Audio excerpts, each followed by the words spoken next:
My name is Sheldon, and I'm 32 years old. The day I discovered my parents sold my $590,000 engagement ring, I felt something inside me break permanently. That ring, designed by Rebecca, my fiancée who died before we could marry, was sold so my sister Ashley could go on a luxury healing retreat in Bali. They expected tears, shouting maybe even forgiveness eventually. Instead, I disappeared. Not in the way they feared with self-harm or depression. No, I vanished in a way that would ultimately shatter their comfortable world beyond repair. Let me know where you're watching from in the comments, and if family betrayal has ever touched your life, hit that like and subscribe button. You'll want to stick around to see how I turned the worst betrayal into my ultimate rebirth. To understand the magnitude of what my family did, you need to know who Rebecca was to me.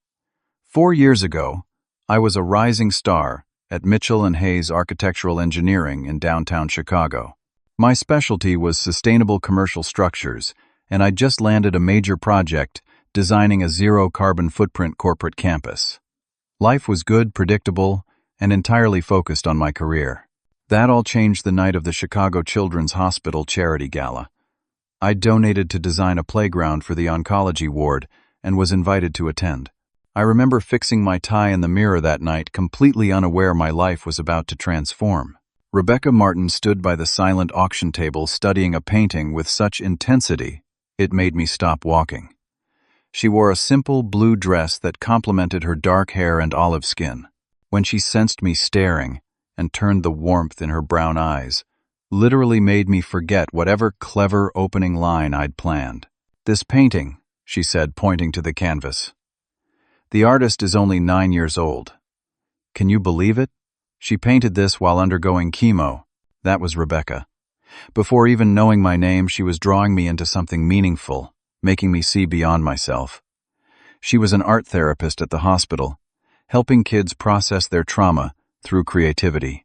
By the end of that night, we'd barely separated for more than 5 minutes. Our connection was immediate and undeniable. Rebecca was everything I wasn't. Where I was methodical and reserved, she was spontaneous and expressive. She painted vibrant canvases and wore colorful scarves.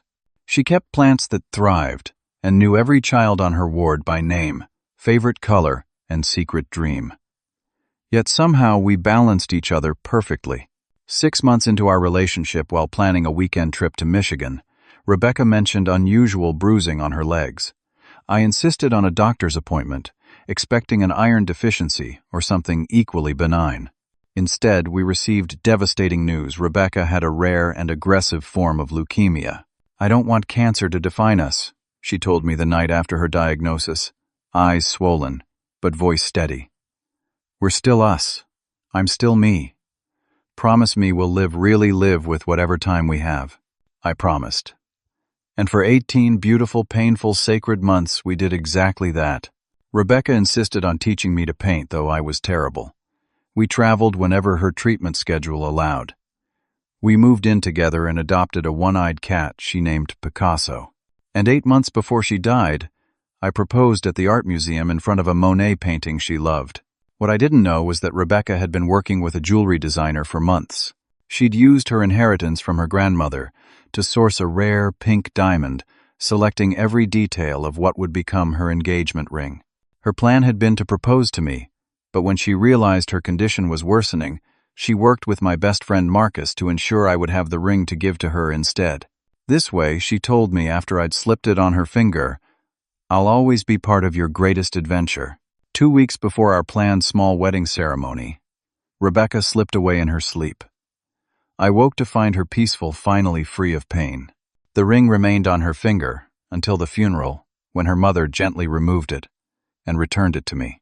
That ring became my most precious possession.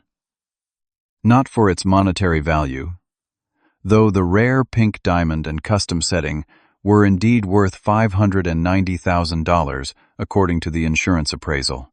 Its true worth was immeasurable. It was Rebecca's heart, her vision, her final gift to me. I kept it in a special wall, safe in my apartment, taking it out sometimes just to remember. My family seemed to understand at first.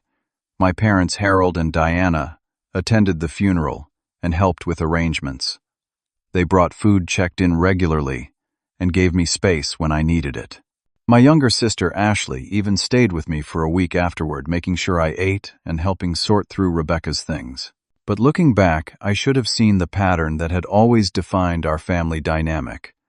I was the responsible one, the achiever, the stable son, who never caused problems. Ashley, 4 years younger at 28, was the perpetual family project. Everything revolved around her latest crisis, her needs, her emotional state. Throughout childhood, Ashley's struggles consumed our parents' attention. Her learning disabilities meant special schools and tutors. Her social difficulties led to family therapy sessions centered around how we could better support Ashley. Her teen rebellions prompted family vacations designed to reconnect with her. While I excelled academically and emotionally supported myself, Ashley floundered and received endless resources. I never resented this growing up. Ashley did face legitimate challenges, and I loved her. But as adults, the pattern became problematic. Ashley dropped out of 3 different colleges my parents paid for. She started businesses that failed within months, with my parents covering the debts.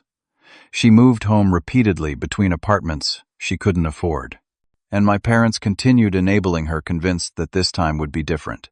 I just never imagined their enabling would come at such a profound cost to me. A year after Rebecca's passing, I was slowly piecing myself back together. The acute grief had softened into something more manageable, though I still wore my wedding band alongside Rebecca's on a chain around my neck. I'd returned to work full-time, finding purpose in creating spaces that would outlast us all. I'd even started volunteering at the Children's Hospital, continuing Rebecca's legacy in my own way. Meanwhile, Ashley's life was spiraling further out of control. She'd attempted to start an online wellness coaching business despite having no qualifications. When that failed, she borrowed money from our parents to join what was essentially a wellness pyramid scheme, selling overpriced supplements to her dwindling social circle. After that inevitably collapsed, she developed what she called an anxiety disorder that conveniently prevented her from holding regular employment, but not from partying or traveling with friends. I learned about most of this secondhand from my mother during our weekly phone calls. Diana would sigh heavily before launching into the latest Ashley drama, which inevitably ended with, "Your father and I had to help her out. What choice did we have?" The summer after Rebecca died, things escalated. Ashley had apparently accumulated substantial credit card debt and was facing collection notices. My parents had already remortgaged their home once to bail her out of previous financial troubles, and their retirement savings were dwindling. I received a text from my father one Tuesday: family dinner this Sunday. Important matters to discuss. Be there at 5. The tone was unusual for him. Typically, my mother handled family communications with her cheery emojis and gentle persuasion. My father's direct approach signaled something serious. When I arrived at their suburban Chicago home that Sunday, the tension was immediately palpable. My mother hugged me too tightly. My father barely made eye contact, and Ashley sat sullenly at the dining table scrolling through her phone. The pot roast, my favorite, was an obvious attempt to soften whatever conversation was coming. So my father began after an uncomfortable 15 minutes of forced small talk. "We're having some financial difficulties." My mother jumped in, her voice overly bright. "What your father means is we need to discuss how we can all support each other as a family." I put down my fork. "Is this about Ashley's credit card debt?" Ashley's head snapped up. "Why do you always assume everything's my fault? Is it not about your debt?" I asked calmly. My father cleared his throat. "Sheldon, your sister is going through a very difficult time. Her anxiety has been debilitating, and the financial pressure isn't helping her recovery." "Recovery from what exactly?" I asked.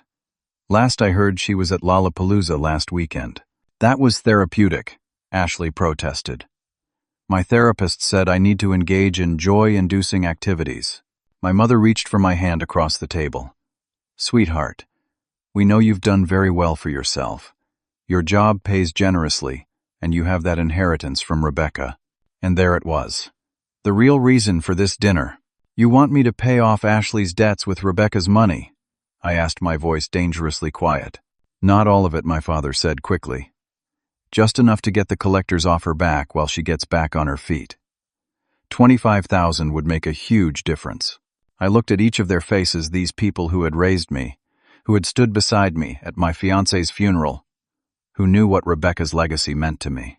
And they were asking me to use it to enable my sister's irresponsibility once again. No, I said simply, I won't do that. But I will help Ashley find legitimate work. I'll connect her with HR at my firm, or with colleagues who might have opportunities. I'll help her build a resume or develop actual skills. Ashley threw her napkin on the table. I don't need your charity or your judgment. I need understanding and support while I heal. Heal from what, Ashley? What exactly are you healing from? From trauma, from anxiety, from the toxic energy of people like you who think I should just function normally in this capitalist hellscape. My mother gave me a pleading look. Sheldon, your sister experiences the world differently than you do. Her therapist says she's an empath and feels everything more intensely. Her therapist who she pays with your credit card, I asked. My father's face hardened. That's enough. I thought you, of all people, would understand suffering after what happened with Rebecca. The mention of her name in this context felt like a slap. Don't you dare use Rebecca to manipulate me. She worked through actual cancer, real pain and suffering, without using it as an excuse to drain everyone around her. Ashley burst into tears, the timing so perfect it had to be calculated. My mother immediately went to console her while my father stared me down. I think you should leave until you can be more compassionate toward your sister, he said. I stood surprisingly calm. I think that's best. And for the record, if compassion means emptying my bank account and betraying Rebecca's memory to sponsor Ashley's perpetual victimhood, count me out. That dinner marked a turning point. Over the next 2 months, family gatherings became increasingly tense. My parents called more frequently, alternating between guilt trips and thinly veiled references to my finances. Ashley began texting me links to articles about trauma and family support, along with passive-aggressive comments about privilege. I maintained my boundaries but felt increasingly isolated from my family. Still, I never imagined they would cross the line. They eventually did. There were warning signs, of course. Once I came home early from work and found my mother in my apartment claiming she was just dropping off some soup, though she seemed startled by my arrival. Another time I overheard my parents and Ashley whispering, intensely falling silent when I walked into the room. In retrospect, they were planning it all along. I just couldn't conceive of such betrayal from the people who were supposed to love me most. The betrayal happened while I was away on a business trip to Philadelphia, presenting designs for a new university research building. It was a 3-day conference, and I'd been excited about the networking opportunities. Before leaving, I'd had dinner with my parents, trying once again to repair our strained relationship. They seemed unusually agreeable with none of the typical Ashley-related guilt trips. I should have recognized it as the calm before the storm. I returned late Sunday evening, wheeling my suitcase into my apartment just after 11 p.m. Something felt immediately different, though I couldn't identify what. The furniture was all in place. Picasso the cat greeted me with his usual one-eyed stare, and nothing obvious was missing. Yet some deep instinct told me something had changed. I did my usual return-home routine, unpacking my suitcase and starting a load of laundry. It was only when I went to my bedroom to change that I noticed my closet door slightly ajar. I distinctly remembered closing it before leaving, always careful about such details. With growing unease, I opened the closet and moved aside the false panel that concealed my wall safe. The keypad light blinked as usual, but again, something felt off. I entered the code, hearing the familiar beep and click as the lock disengaged. The safe door swung open to reveal emptiness where Rebecca's ring box should have been. For several seconds, I simply stared at the empty space, my brain refusing to process what my eyes were seeing. Then panic surged through me. Had I been robbed, there were no signs of forced entry. Maybe I had moved the ring. No, impossible. I never relocated it from the safe. With shaking hands, I called my parents. No answer from either of their phones. I tried Ashley next, straight to voicemail.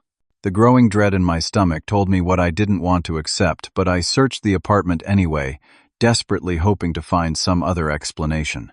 It was during this frantic search that I found the note on my kitchen counter, half hidden beneath a pile of mail. I recognized my mother's handwriting immediately. "Sheldon, please don't be upset. We borrowed your ring temporarily to help Ashley with her healing journey. She's found an exclusive wellness retreat in Bali that specializes in spiritual rejuvenation for trauma survivors. This is her chance to finally overcome her emotional challenges and become self-sufficient. We'll pay you back as soon as we can, though we know nothing can replace the sentimental value. Ashley really needs this opportunity, and as family we all need to make sacrifices sometimes. We love you, Mom and Dad." I read the note 3 times each reading, more surreal than the last. Borrowed my ring. Rebecca's ring. The ring she designed during her final months of life. Then I remembered my parents had an emergency key to my apartment from the time they helped me move in with Rebecca. I'd never asked for it back, never imagining they would abuse that trust so completely. I drove to my parents' house in a state of shock, barely registering the 30-minute journey from my downtown apartment to their suburban home. Lights were on inside their cars in the driveway. They were home, just not answering my calls.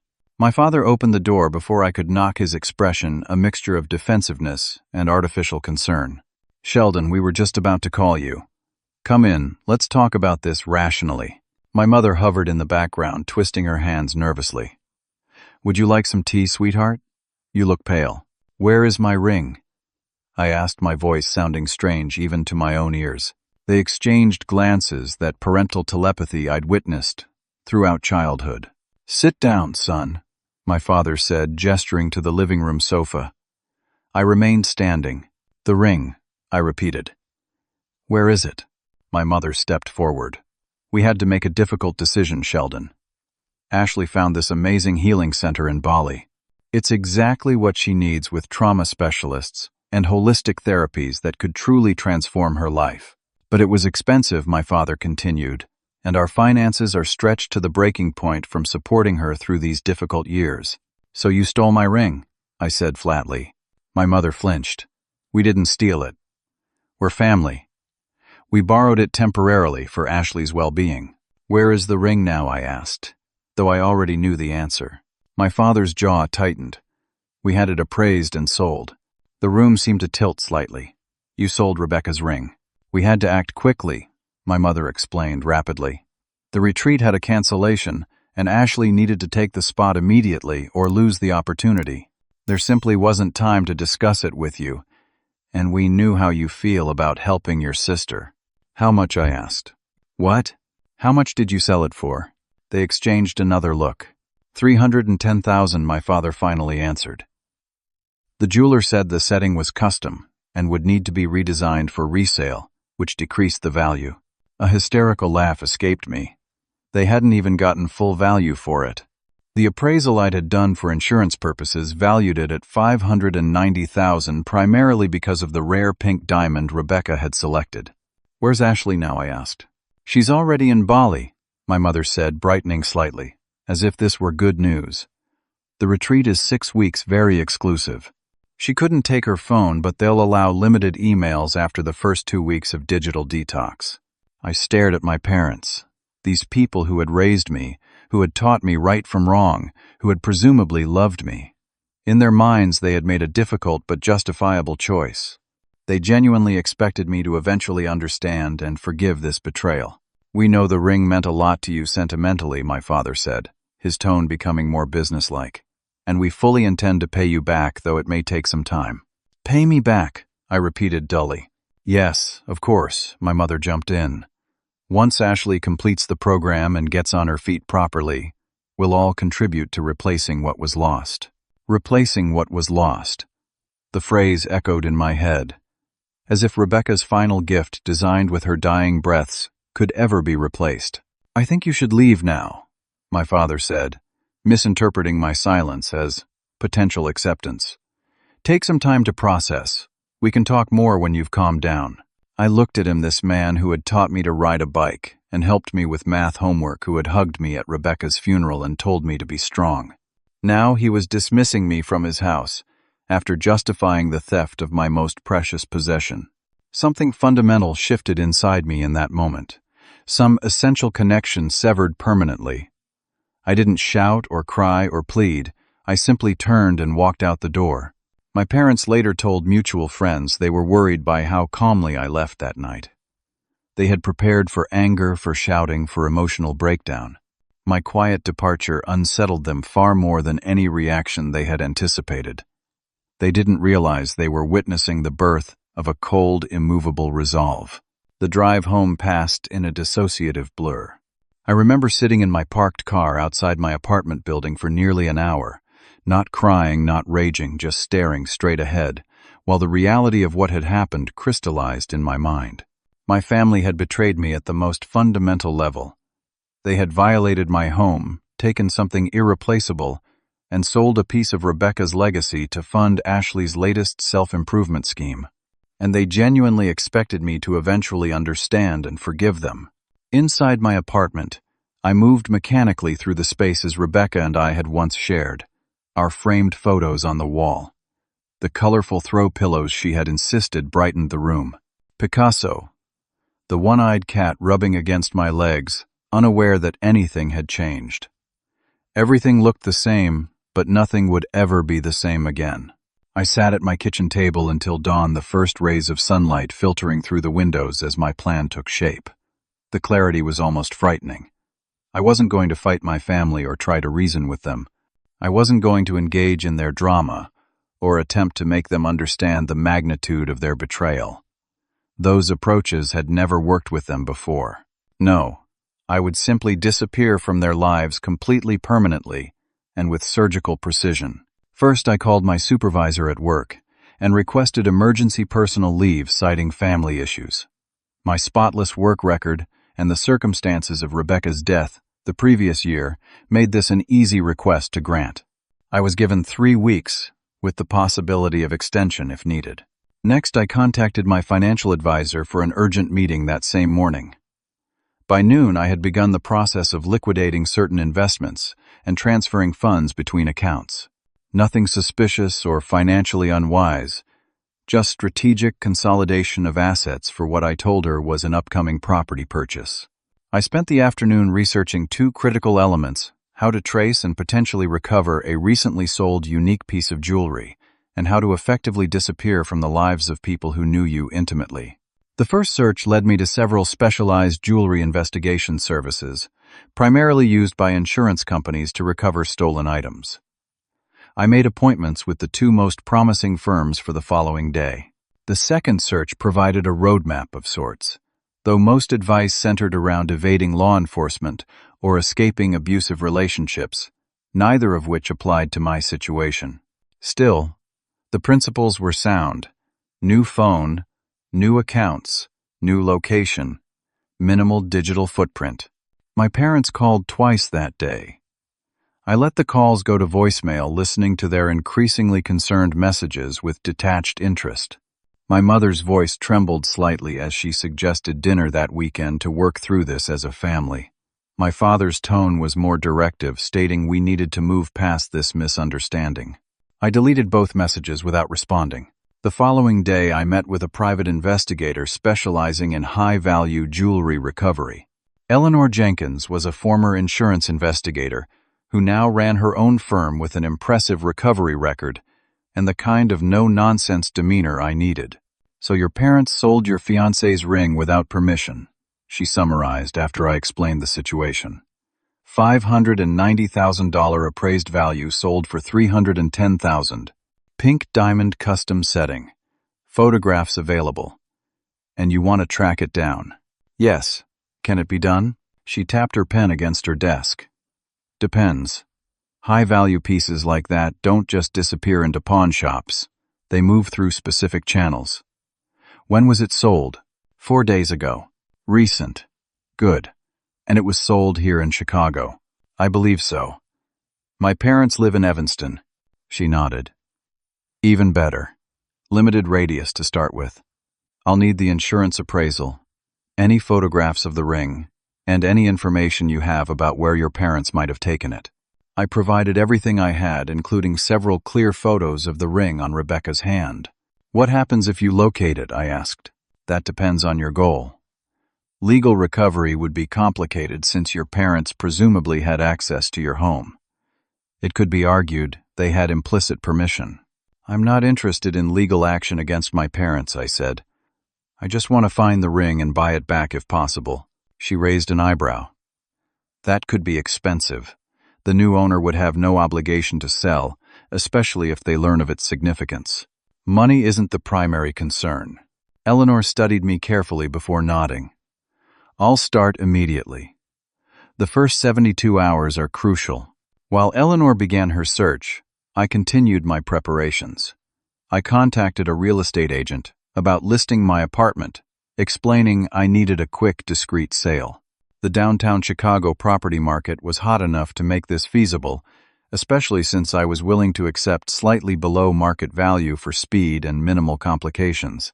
I opened new bank accounts under my legal name, but using my mother's maiden name as an additional identifier, something that wouldn't raise flags with financial institutions, but would make it harder for my family to locate the Roeder accounts.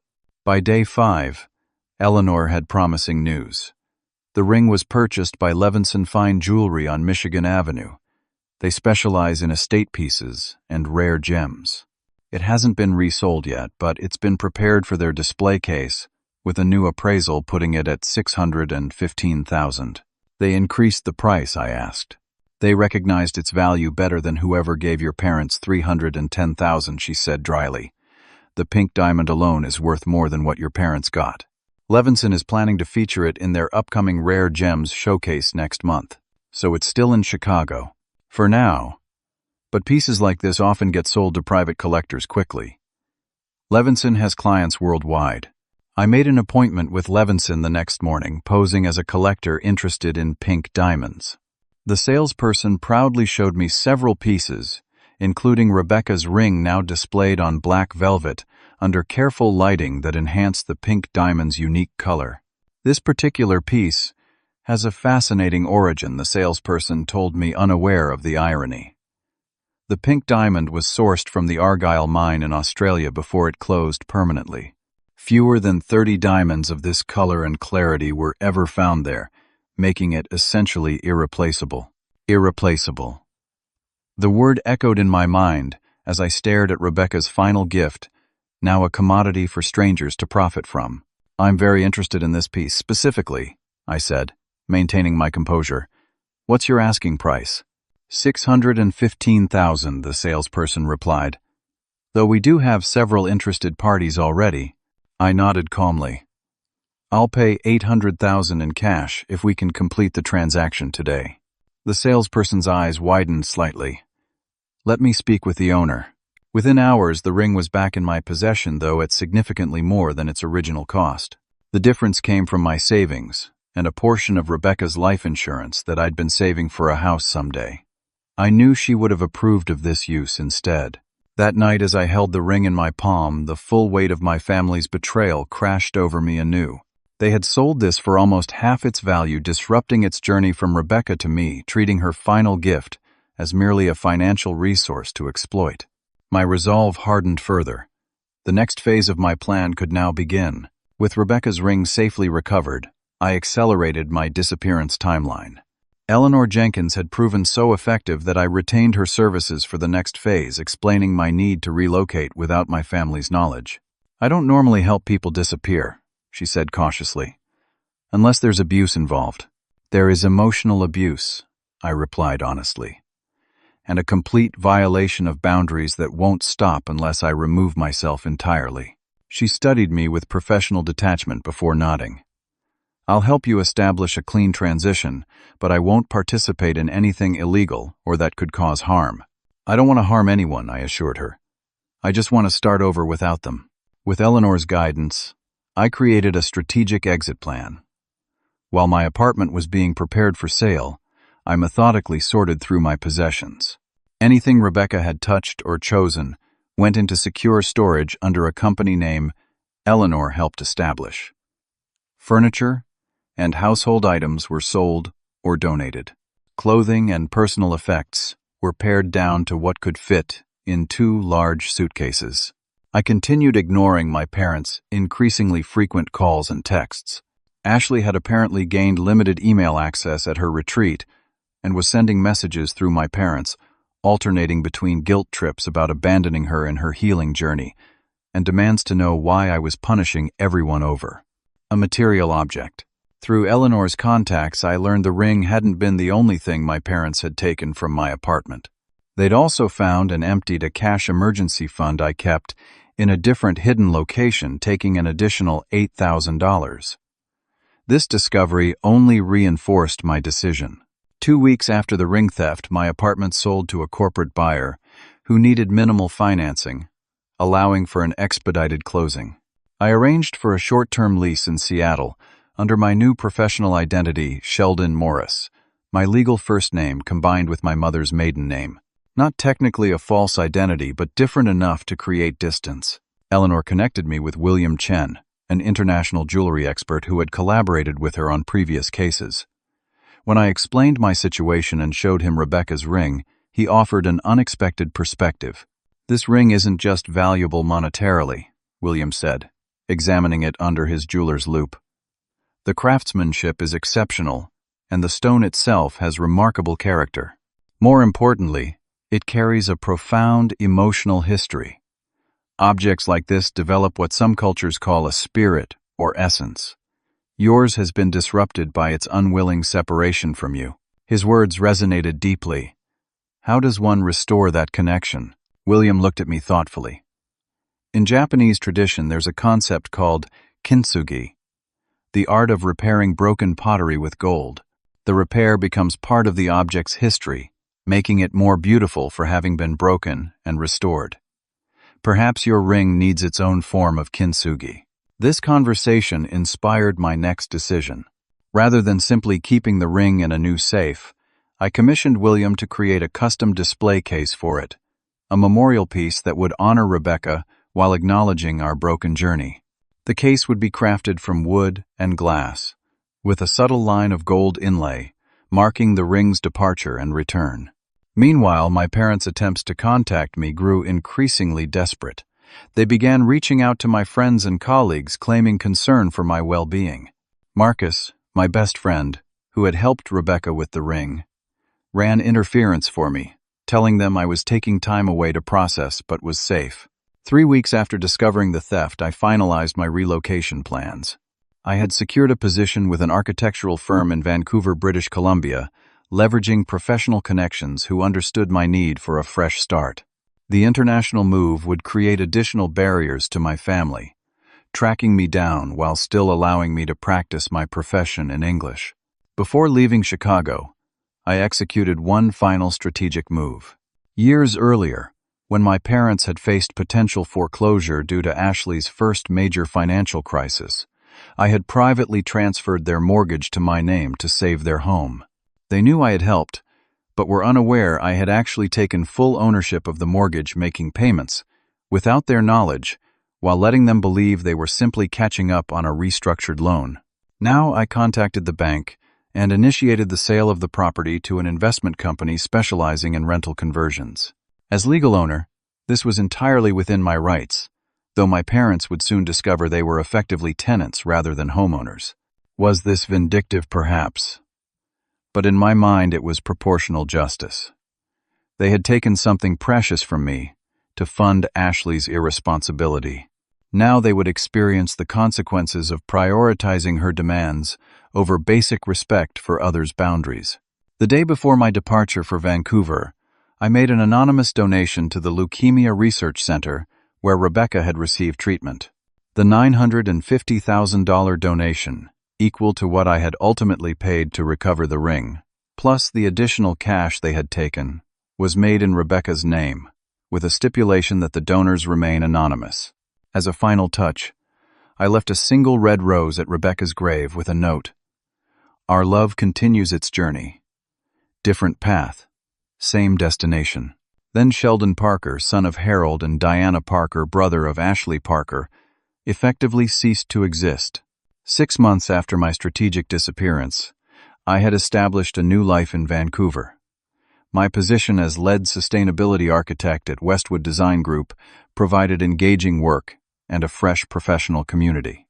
I'd rented a modern apartment overlooking the harbor and begun building a small but meaningful social circle.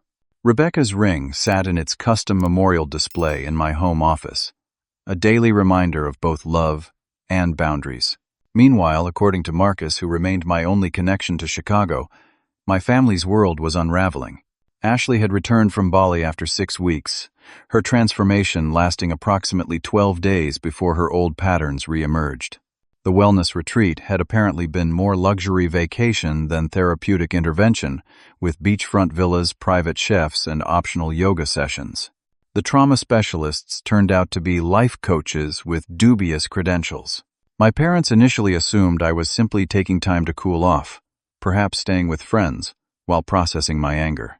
They left voicemails expressing frustration at my childish silent treatment and reminding me that family forgives each other.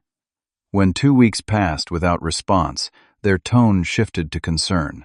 By the 1-month mark, with my apartment sold and my phone disconnected, genuine panic set in. They filed a missing persons report with Chicago police, who quickly determined through my financial transactions and formal resignation from my firm that I had left voluntarily.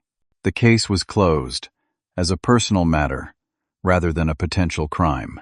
Marcus reported that my father had hired a private detective to locate me, but the investigator found minimal digital footprints to follow. My careful preparations and Eleanor's expert guidance had created a clean break that professional tracking couldn't easily bridge. 3 months after my departure, the other shoe dropped. My parents received formal notification that their home had been sold, and they would need to either establish a rental agreement with the new owners or vacate within 60 days.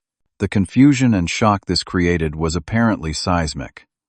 According to Marcus, who heard about it through mutual acquaintances, my father initially insisted it was a scam or mistake. When he contacted the bank and learned I had held the mortgage for years, the revelation shattered his understanding of our family's financial reality. My anonymous donation to leukemia research, while not intended as a message to my family, nevertheless found its way to their attention.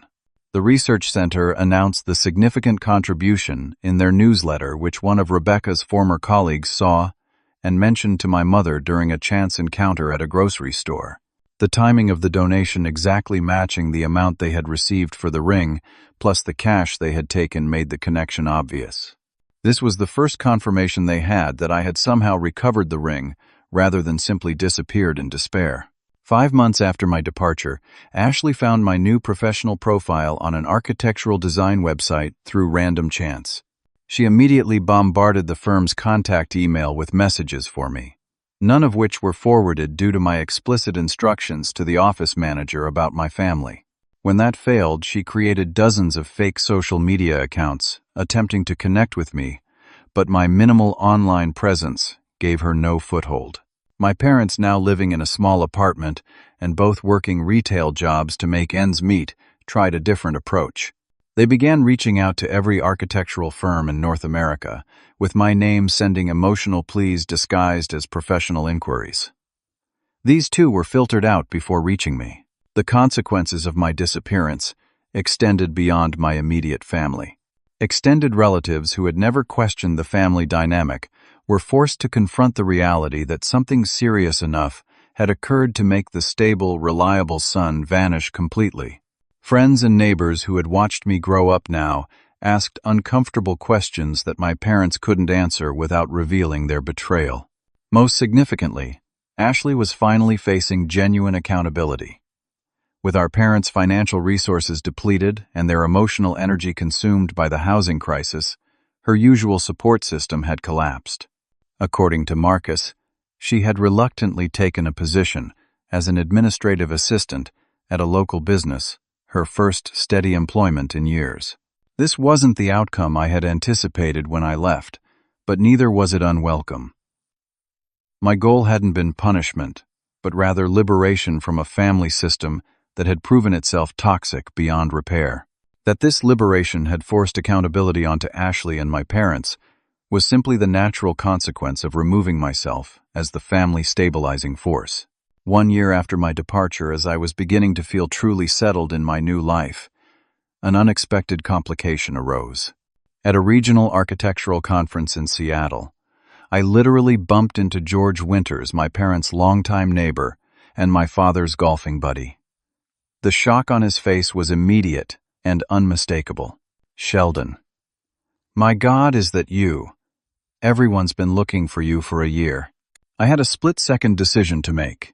I could deny my identity, pretend to be someone else, or acknowledge the truth. After a year of rebuilding my life with integrity and boundaries, denial felt like a step backward. "Hello, George," I said calmly. "Yes, it's me." His expression cycled rapidly through shock, relief, and confusion. "Your parents have been beside themselves. They've been searching everywhere, hired investigators. What happened? Why did you just disappear?" I took a deep breath. "George, I left for reasons that are deeply personal and fully justified. I've built a new life now, and I'm doing well. But your family," he sputtered, "they've been through hell. Lost their house, both working minimum wage jobs. Ashley's finally straightened out somewhat, actually holding down a job for once."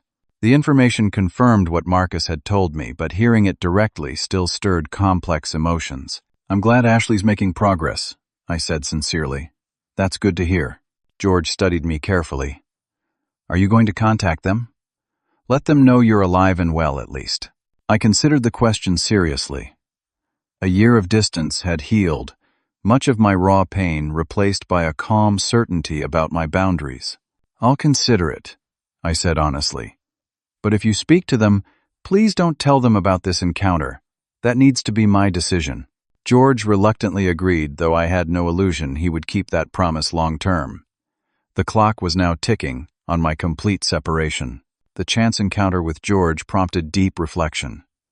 For a year, I had maintained absolute separation from my family, focusing entirely on rebuilding my life and healing from their betrayal. The clean break had served its purpose, allowing me to establish firm boundaries and rediscover my identity apart from family dynamics. But George's unexpected appearance raised an important question. Was continued total separation still necessary for my well-being, or was it time for limited closure? After careful consideration and several sessions with my therapist, I made a decision. I would send my family a final letter providing closure without inviting ongoing contact. This would be neither reconciliation nor forgiveness in the conventional sense, but rather a definitive end to unfinished business. The letter took weeks to compose, each word carefully weighed: Harold, Diana, and Ashley. "I'm writing to provide closure to a chapter of our lives that ended the day you took Rebecca's ring from my safe. I've spent the past year building a new life based on respect, boundaries, and mutual care values that were fundamentally violated by your actions. I want you to know that I recovered Rebecca's ring. It cost me $950,000. To do so, substantially more than the $310,000 you received for it, plus the $8,000 in emergency cash you also took. The difference represents the true cost of your betrayal, not just financially but emotionally. I recognize that my departure created significant challenges for you. The house situation was unexpected, I'm sure, though. Perhaps it provided important perspective on how it feels to have something you thought was securely yours suddenly taken away. I'm enclosing a cashier's check for the current market value of the house. This is not forgiveness or reconciliation. It's simply me, ensuring that my response to your actions doesn't leave me with lingering regrets. The ring was personal. The house was business. I don't wish you ill. In fact, I hope this experience has led to growth and self-reflection for each of you, particularly Ashley. Marcus tells me you're working steadily now, Ashley. I'm genuinely glad to hear it. This letter isn't an invitation to re-establish contact. I've built a new life that doesn't include the dynamics that defined our family. I'm at peace with this decision and hope you can respect it. Sheldon. I mailed the letter to their apartment address with no return information, along with a cashier's check for the house value. It was the final act in a chapter of my life that had closed a year earlier. In the 2 years since that letter, I've built a life that honors Rebecca's memory while creating space for new joy. My architectural practice has flourished with a focus on healing spaces for cancer treatment centers, inspired by Rebecca's work as an art therapist. I've developed meaningful friendships and even found love again with Sophia, a marine biologist, whose respect for boundaries matches my own. The most profound lesson from this experience wasn't about family obligation or even forgiveness. It was about the absolute necessity of boundaries for genuine love to exist. Without boundaries, relationships become consumption rather than connection-taking rather than sharing. I keep Rebecca's ring in its memorial display, a beautiful reminder of both profound love and the courage to protect what matters. When I proposed to Sophia last month, I did so with a completely different ring, one that represents our unique journey rather than attempting to recreate the past. I sometimes wonder about my family, not with regret or longing, but with curious detachment, the way one might wonder about characters in a book whose final chapter you've decided not to read. I hope they've found their way to healthier patterns. I hope Ashley has continued her growth toward responsibility. But their journey is no longer intertwined with mine. Disappearing wasn't about running away. It was about running toward authenticity, toward relationships built on mutual respect rather than obligation and manipulation. It was about recognizing that sometimes the greatest act of love toward yourself is to remove yourself from those who cannot or will not respect your boundaries. The painful truth is that not all family bonds deserve preservation at all costs. Some must be released to create space for connections that nourish rather than deplete. This doesn't make you cruel or selfish. It makes you honest about what genuine love actually requires: respect, boundaries, and the courage to protect what matters most. Have you ever had to make a difficult decision to protect your boundaries with family? I'd love to hear your experiences in the comments below. If this story resonated with you, please like and subscribe to support more content about setting healthy boundaries. And if you know someone who might be struggling with family dynamics like these, share this video as a reminder that sometimes walking away isn't giving up. It's simply choosing a different path forward. Thank you for listening to my journey. And remember, the family we choose can be as meaningful as the family we're born into.